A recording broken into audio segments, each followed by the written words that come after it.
എന്റെ കൊച്ചേ, ഒന്ന് വൃത്തിക്ക് എഴുതി പഠിക്ക്. നീ ഇങ്ങനെ എഴുതി കഴിഞ്ഞാൽ വലുതാമത്തിന് നിന്റെ കൈയക്ഷരം കണ്ടോടല്ല പൂച്ച പോയിട്ട് ഈ മണ്ണെ പോട്ട് മാന്തിയെ പോലെ ഇരിക്കും. വൃത്തിയായിട്ട കൈയക്ഷരമായി പോകും. ചെറുപ്പം തൊട്ട് എഴുതി പഠിക്കണം. അല്ല, ഞാനൊരു കാര്യം പറഞ്ഞാൽ നീ വിശ്വസിക്കുമെന്ന് എനിക്കറിയത്തില്ല. ഒരാളുടെ കൈയക്ഷരം കണ്ടു കഴിഞ്ഞാൽ അയാളുടെ സ്വഭാവം എന്താണ്, അയാൾ എന്താന്നൊക്കെ എനിക്ക് പറയാൻ പറ്റും. പിന്നെ കൈയക്ഷരം കണ്ടാൽ മനസ്സിലാകത്തില്ല. അച്ഛൻ ചുമ്മാ നമ്പർ അടിക്കല്ലേ. നിനക്ക് വിശ്വാസം ഇല്ലെങ്കിലേ ഞാനുടെ നിന്റെ കൂട്ടുകാരുടെ ആരുടെ ബുക്ക് വാങ്ങിച്ചോണ്ട് ആ ബുക്ക് കണ്ടിട്ട് അയാളുടെ കൈയക്ഷരം കണ്ടിട്ട് ഞാൻ അയാളുടെ സ്വഭാവം കൃത്യമായിട്ട് നിന്നോട് പറഞ്ഞുതരാം. ഓ, അവളുടെ ബുക്ക് എടുത്തോണ്ട് വരാന് ഇന്ന് ഞാൻ പൊളിക്കും.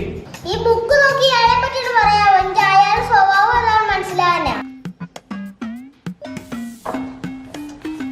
ഈ ഒരു കയ്യക്ഷരം കണ്ടാലിത് ആണാണോ പെണ്ണാണോ എന്ന് കൃത്യമായിട്ട് പറയാൻ പറ്റത്തില്ല. പക്ഷേ ഈ കയ്യക്ഷരമുള്ള ആരാണോ ആണാണെങ്കിലും പെണ്ണാണെങ്കിലും ഒരു അഹങ്കാരിയായിരിക്കും. ആരും പറയുന്നതിന് ഒരു വിലയും കൊടുക്കാത്ത അഹങ്കാരിയായിരിക്കും.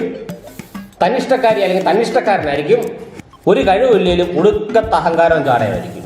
അച്ഛൻ പറഞ്ഞൊരു സത്യം. അച്ഛൻ ഒരാളുടെ എടുത്തു നോക്കിയിട്ട് അയാളുടെ സ്വഭാവം പറയാൻ പറ്റും. പിന്നെ കുശുമ്പും കുന്നായ്മയും കൊണ്ട് ജീവിക്കുന്ന ഒരാളായിരിക്കും. അത് ആരും രക്ഷയോട് ഇതൊക്കെ പറഞ്ഞു കഴിഞ്ഞാൽ പിന്നെ അസൂയായിരിക്കും. സത്യത്തിൽ പറഞ്ഞ ഒരു വേസ്റ്റ് ആയിരിക്കും. പിന്നെ അങ്ങനെയൊക്കെ പറയാം. മോനെ, മക്കളെ, ഇതാരുടെ ബുക്കാടാ? ഇതാരുടെ ബുക്കാണ് അറിയുമോ? ഇത് അച്ഛന്റെ പഴയ ബുക്കാ.